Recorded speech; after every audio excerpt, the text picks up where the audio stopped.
Hello cuties, কেমন আছো সবাই? ভালো আছো নিশ্চয়ই। আজকে আমি নিয়ে চলে এসেছি আমের একটা নতুন রেসিপি।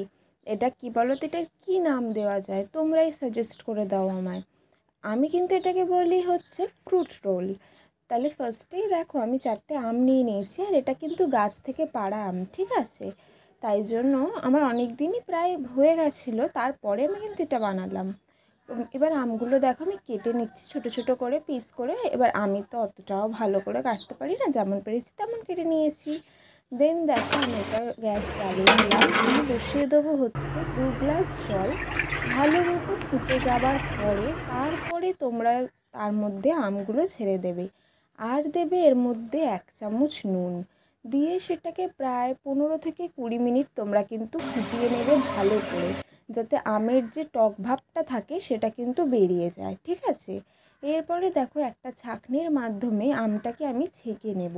ছেঁকে নেওয়ার একটাই কারণ, এর মধ্যে যে পাল্পের সাথে যে আটির মিশ্রণটা মিশে থাকে, যাতে পাল্পটা সুন্দরভাবে স্মুথভাবে আলাদা হয়ে যায়, ঠিক আছে? দেখো আমার তোমাদের সাথে কথা বলতে বলতে ছাঁকাও হয়ে গেছে। এবার এর মধ্যে দিয়ে দেবো আমি 100 গ্রাম চিনি।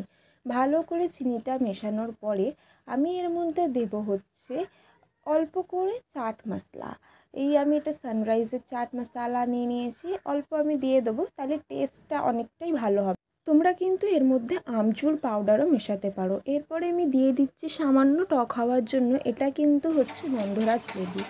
এবারে আমি একটা মশলা বানিয়ে নিচ্ছি, এটা হচ্ছে জিরে আর লঙ্কার পেস্ট, সেটাও আমি দিয়ে দেবো ওপর থেকে।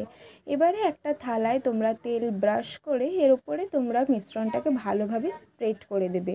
তোমরা কিন্তু খুব মোটা লেয়ারে করবে না, একটু পাতলা লেয়ার অনুযায়ী কিন্তু তোমরা স্প্রেডটা ভালো করে করে নেবে, ঠিক আছে?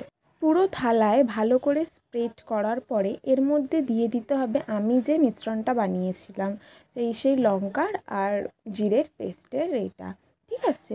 তারপর ভালো করে স্প্রেড করে নিলে তারপরে এটা আমি নিয়ে যাব গিয়ে রোদে ভালো করে 3 থেকে 4 ঘন্টার ওপরে আমি কিন্তু শুকিয়ে নেব, যতক্ষণ না পেস্টটার ওপরে হাত দিলে হাতে উঠে না আসে। দেখতেই পাচ্ছ কতটা শুকনো হয়ে গেছে।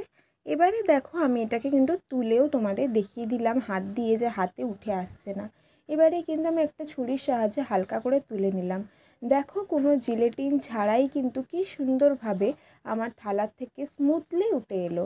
তাহলে তোমরাও কিন্তু এইভাবেই কাজ করবে। এরপরে একটুখানি আমি আবারও চাট মশলা আর লেবু দিয়ে নিলাম। আর দেখো দেখতে কতটা টেম্পটিং হয়েছে, আর খেতে তোমাদের আমি যদি ফোনের ভেতর থেকে খাওয়াতে পারতাম তোমরা নিজেরাও বুঝতে।